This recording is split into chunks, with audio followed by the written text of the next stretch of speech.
മുഖ്യമന്ത്രി പദവിയെ ചൊല്ലി കർണാടക കോൺഗ്രസിൽ തർക്കം രൂക്ഷം. ഉടൻ പരിഹാരം കാണുമെന്ന് മല്ലികാർജുൻ ഖർഗെ. മുഖ്യമന്ത്രി സ്ഥാനത്തെ ചൊല്ലി കർണാടക കോൺഗ്രസിൽ സിദ്ധരാമയ്യയും ഡി.കെ. ശിവകുമാറും തമ്മിലുള്ള തർക്കം രൂക്ഷം. ആശയക്കുഴപ്പം പരിഹരിക്കാൻ ഹൈക്കമാൻഡ് ഉടൻ തീരുമാനമെടുക്കണമെന്ന് മുഖ്യമന്ത്രി സിദ്ധരാമയ്യ ആവശ്യപ്പെട്ടു. സോണിയാഗാന്ധിയും രാഹുൽ ഗാന്ധിയുമായി ചർച്ച നടത്തി ഉടൻ പരിഹാരം കാണുമെന്ന് കോൺഗ്രസ് അധ്യക്ഷൻ മല്ലികാർജുൻ ഖർഗെ വ്യക്തമാക്കി. മുഖ്യമന്ത്രി സ്ഥാനത്തെ ചൊല്ലിയുള്ള കർണാടകയിലെ തർക്കം ഹൈക്കമാൻഡിന് മുന്നിലെത്തിയിരിക്കുകയാണ്. 2.5 വർഷം എന്ന ടൈം അവസ്ഥ സിദ്ധരാമയ്യ തള്ളിയതോടെയാണ് തർക്കം രൂക്ഷമായത്. 2.5 വർഷം പൂർത്തിയാകുന്നതിന് ഒരാഴ്ച മുൻപേ കസേര ഒഴിയുമെന്നായിരുന്നു 2023 മെയ് 20 അധികാരത്തിലേറുന്ന വേളയിൽ സിദ്ധരാമയ്യ വ്യക്തമാക്കിയത്.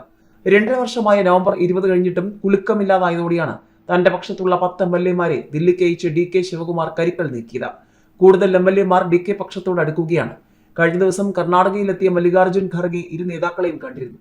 പിന്നാലെയാണ് പാർട്ടി നേതൃത്വം നിലപാട് പറയണമെന്ന് സിദ്ധരാമയ്യ കടുപ്പിക്കുന്നതും ഹൈക്കമാൻഡ് ഇടപെടുമെന്ന് ഖാർഗെ വ്യക്തമാക്കിയതും. പദവിയിൽ സിദ്ധരാമയ്യ കടിച്ചു തൂങ്ങുന്നതിനോട് രാഹുൽ ഗാന്ധിക്ക് കടുത്ത അതൃപ്തിയുണ്ട്. നേതൃമാറ്റത്തിൽ ശിവകുമാറിന് അനുകൂല നീക്കം ഹൈക്കമാൻഡിൽ നിന്നുണ്ടാകുമെന്നാണ് സൂചന. ഇനിയും അവഗണിച്ചാൽ ശിവകുമാർ പാർട്ടി വിട്ടേക്കുമെന്ന അഭ്യൂഹവും ശക്തമാണ്.